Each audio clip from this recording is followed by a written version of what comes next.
Hello, my name is Perry and I'm 28 years old. This event actually has this huge backstory behind it. I come from a complicated family, to say the least, but this incident will revolve around my pathetic excuse of a father, and I'm only speaking about this because I need to rant about everything that happened somewhere. My dad had married my mom when they were only 19. You see, my mom got pregnant with me then. They were supposed to be a casual fling only, but well, that couldn't happen anymore. My dad had initially wanted to leave, but his parents threatened to cut him off if he abandoned his child. So you can imagine the mindset with which my dad was entering into parenthood. My mom came from a religious family, so they got married pretty quickly. When I was born, my dad was barely around. All of my earliest memories were with my mom itself. I remember hearing them fight a lot. Mom would always be crying while my dad yelled at her. He used to tell her that he was miserable all because of her. I remember not liking him for a long while. Even though there was a lot of negativity in my house, my mom made sure to shield me from it all to the best of her abilities.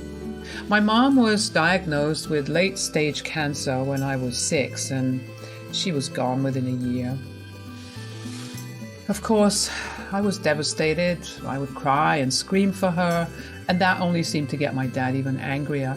He never fully abandoned me, but I was almost always at my grandparents' place.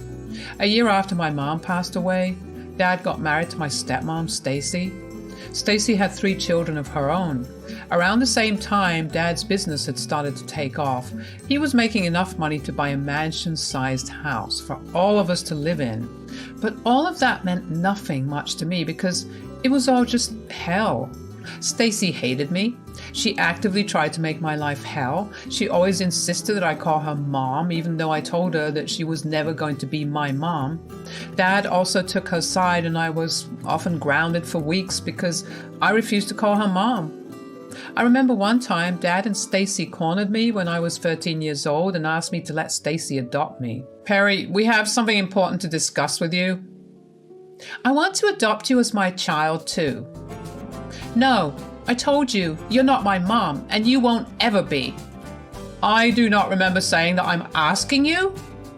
That's unfair. You barely gave me time to process Mom's death to begin with. You brought a whole new woman into my life and you expected me to call her mom from the start? I don't want another mom. I had the best one. Get over it, Perry. It happened years ago. What was so perfect about your stupid mother anyway? All she did was make my life miserable. At least she was there for me. All you ever did was make her cry. Perry, this is no way to speak to your father. Whatever. I'm going to my room. Things only got worse from there. Dad stopped looking my way entirely. He refused to have a conversation with me unless it was to yell at me for something Stacy or her kids complained about. I tried to have at least some form of a relationship with him, but he made it explicitly clear that he disliked me. And Stacy didn't make things better for me. She kept telling me that I was the black sheep of the family because I refused to let go of my mom. She told me that I was a painful reminder of her to my dad, and that if I just gave in, my life would be easier. Of course, I never listened to a word of what she said. When both of them realized what they wanted was never going to happen, they resorted to ignoring everything regarding me. I was left alone to fend for myself. By this time, I was around 14. I was given a monthly allowance to survive on, and that was about it. I wanted to run away from home, but my grandparents on both sides had passed away, and I had no contact with any other family member. While I struggled, my step-siblings lived lavish lives. There was not a thing they didn't get, regardless of whether they asked for it or not. They had all the latest gadgets and all the best things in life. They went to these expensive private schools and had an allowance that was at least 3 times more than mine.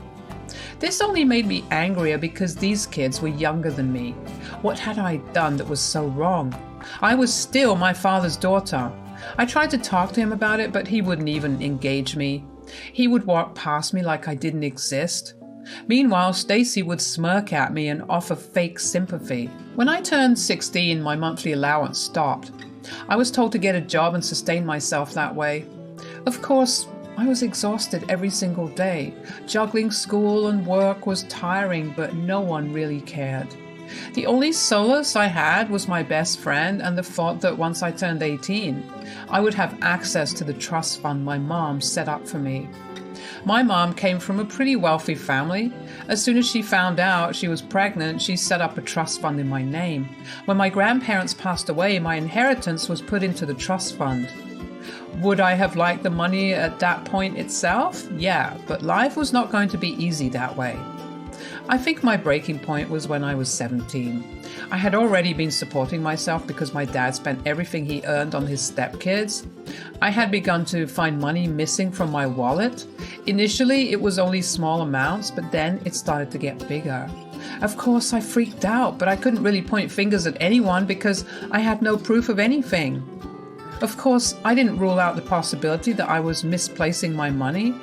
So I started saving all my bills and keeping accounts of every purchase I made. When I still found money disappearing, I decided to keep all my money in my account itself. I figured it would be tiring to keep having to withdraw money whenever I needed cash, but as long as I wasn't losing money, it didn't matter. And then the money started disappearing from my account. I was furious. I knew for sure that I wasn't the one who was spending it. I went through my transactions online and found out that money had been transferred from my account to my stepsister's account. I saw red at that point. I confronted my stepmom about it because I knew that talking to my stepsister would do nothing. Your daughter has been stealing money from me. You better put her in her place. Stealing? Oh, honey, I doubt that she would steal from you. Well, look here. These are my bank statements, and they clearly show that money has been sent from my account to hers. Maybe you sent her the money because she asked you to? I know I didn't. She never even asked me. Look, why don't you just put this behind you, yeah? She's your sister after all. She must have needed a little money. How can I put this behind me? I'm the one responsible for myself. There's never enough money for my needs. So when your daughter steals from me, how do I continue to survive? Stop being dramatic. All she took was $40. She didn't only take $40. She's been stealing from me for months now. I've been struggling for a while now, but none of you guys seem to care. You know what? I'll stop being dramatic when you pay me back the $300 she took from me. How could you be so selfish? It's your sister. She's not. Even if she was, any reasonable parent would have reimbursed what she took from me. Oh, so you think I'm being unreasonable? Yes, obviously. Wait till your dad hears about this. I groaned because I knew where that was going to go. But at that point, I had given up hope. I knew that whatever my dad heard from his lovely wife was going to trump everything I said. I knew at that moment that I couldn't go on living that way. I began packing all my things while I waited for my dad to come back home from work. The only reason I didn't leave immediately was because I had hoped that he would listen to me. I wanted to give him one last chance. But since there was a large possibility that he would ignore everything I said, I made arrangements for my stay at my best friend's place. Her parents were more than happy to help me out. I only had a few more months until I turned 18. Once I turned 18, I would have been able to get my own place. I had enough saved up for at least a small deposit, and my best friend's parents also offered to help, so I knew that everything would turn out all right for me regardless of what my dad said. That evening, I heard my dad walk into the house and I heard Stacy talking to him. While she was talking to him, my stepsister, who had been the one who was stealing from me, peeked into my room and smirked at me. She told me that I had made a big mistake by telling her mom about what she had been doing. She planned to make my life hell, so she wished me all the luck in the world. She left before I could get a single word out. I knew then and there that I wanted to get out for sure. There was no way that I was going to be staying in that house anymore because no one, and I mean no one, would listen to anything I said. My dad would never even raise his voice against his stepkids, and Stacy thinks they're just little angels. Just as I was about to get ready to leave, I heard my dad angrily walking up the stairs. I quickly stuffed away my packed things under my bed and sat on my bed while trying to look like I was simply reading a book.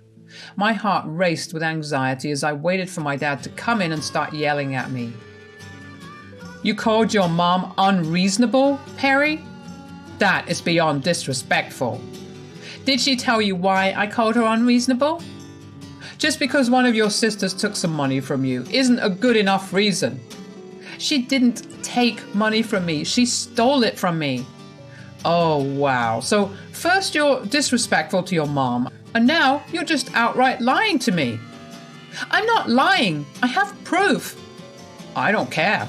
That proof is probably fake anyway. You'll really do anything so you can get attention, won't you? Why would I purposely lose money to get attention? So you can get money from us, obviously. Why do I have to get money from you, when as your daughter it's your duty to provide for me? Don't backtalk me. You're grounded for a month. But not a single word. You're such a disappointment. With that went my plan of running away. Well, at least for a month. My dad walked out of my room with my laptop and my phone. I had no other option but to wait until I was not grounded anymore. Of course, I felt super sad and angry. I was upset that my dad had always chosen his other family over me. At that moment, I wished that I had my mom more than anything. I spent the next few days just crying. That month was hell for me. My stepsister kept up with her word and actually made my life hell. She kept pulling these pranks on me that always involved me getting hurt or embarrassed in some way. Like she once added Nair to my shampoo, and thankfully I figured something was off with the way she was insistent on me washing my hair that day. Another time she spilled oil on the kitchen floor and screamed, knowing that I would rush to her. I ended up slipping and falling pretty hard.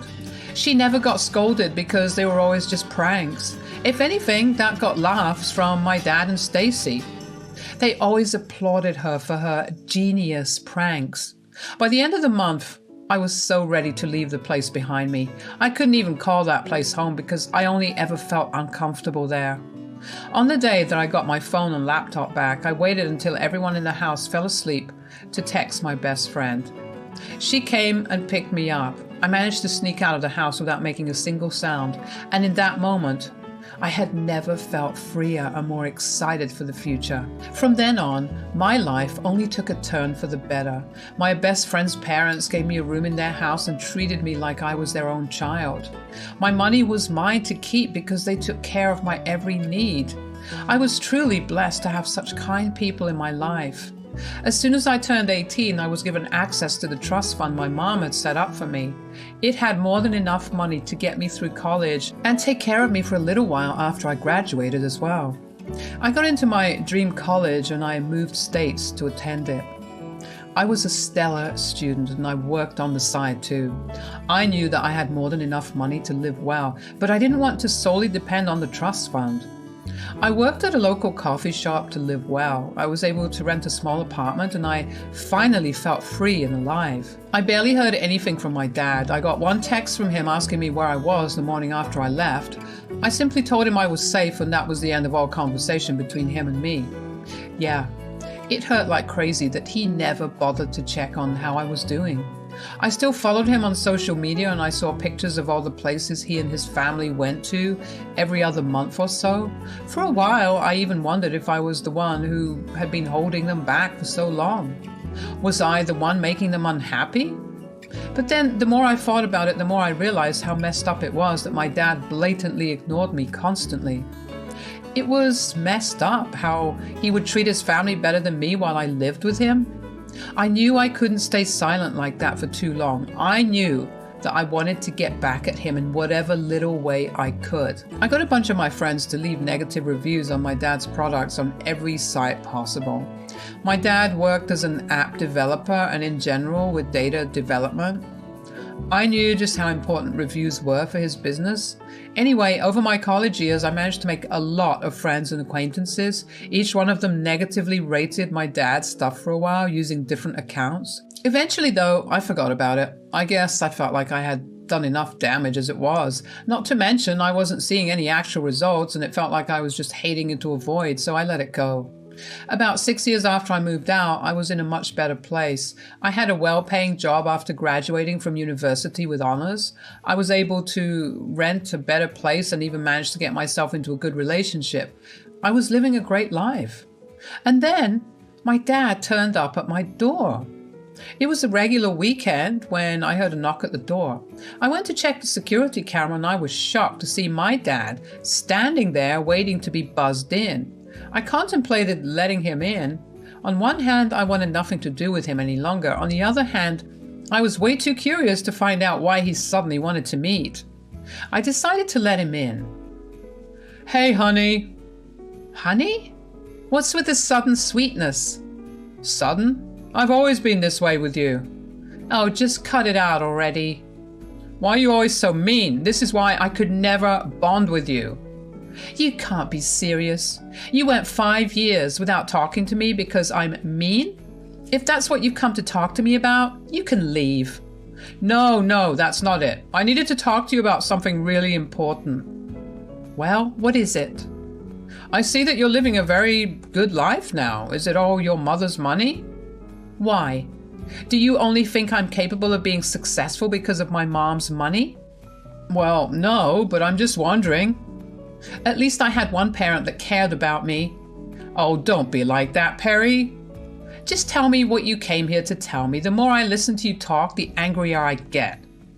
It was true. I really did begin to feel immense amounts of rage the more he stood in my living room and talked. Somehow he did not feel remorseful at all. He was purposely saying things that he knew would irritate me. The only reason I let him stay is because I was too damn curious to find out what it was that he wanted to tell me. Dad shuffled around on his feet and looked around my apartment for a minute, so I figured he would much rather have this conversation while sitting down. I led him to the couch and brought him a glass of water. "Okay, you're comfortable now. Spill." "So, I'm in trouble right now." "Trouble? What do you mean?" "My company went under." "Do you mean that you've had to shut it down?" "Yeah, it's been rough. I mean, everything I built has just come crashing down so hard." "How did it happen?" "I just made a bunch of terrible business decisions because I had a lot of negative reviews coming in for a long while. Those decisions only led to a loss of business. I had to close it down before I lost even more money." "How's Stacy and her kids?" "About that. They left me." "Left? Why? Weren't you like the best thing that happened to them?" "Apparently they were only there for the money. Stacy left me the day my company shut down, so it was like a double kill for me." "So what are you going to do now?" "Well, I was thinking that since you had all your mom's money still with you, or at least a good portion of it, you should help me out." "Should? Why should I do anything for you?" "Because you have money and I'm your dad." "Well, you're not my dad. You haven't been my dad for years. As soon as you married Stacy, you stopped being my dad." "How can you say that?" "You ignored me for years. You didn't even provide for me. You had so much money and barely any of it went towards me. You deserve everything coming your way." "I didn't raise you to be so heartless." "That's about the only thing you actually taught me. Get out of my house." I could tell that he was hurt by the way I was treating him. But then again, the air of importance he walked in with made me want to punch him. And for him to just demand that I fork out money and help him out was beyond anything that I had even expected him to do. Dad tried to protest, but I told him the same advice he gave me every time I came to him for help. "This is your problem, not mine." "This is life. Get used to it." I could see that Dad wanted to tear his hair out of his scalp in frustration, and that sight truly made me feel great. I couldn't believe that the little thing I did could have had such a large impact. I'm not even kidding when I say that I had actually forgotten about it, and even about him for a while. Seeing him again reignited all the hatred and anger I felt towards him. Disowning him as my father only made things sweeter for me. Finally, I got to do to him what he did to me for nearly all my life. Dad did end up leaving shortly after that. It took a while for me to calm down from that experience, but I managed to continue living my life normally. Dad kept trying to text and call me. He would keep switching between begging me to help him and calling me a selfish, ignorant brat who had no values. Either way, I never paid him much attention. I learned over time that he had been bumming off a few family members. He's been struggling while Stacy actually was living her life. She managed to find another man to hook up to, and my dad was very, very salty about that. His social media was filled with nothing but hate towards her. Several family members came forward and asked me to take my dad in, but I blatantly refused. I explained my situation to them, and while some of them agreed with me, most of them told me to let everything go because he was family. I reminded them that he was their family too, so they were free to help him out. Life since then has been good once again. I received a promotion and I'll be getting married next year. I know I struggled a lot, but I'm glad that I had at least one parent who looked out for me enough that I was able to finally make it in life.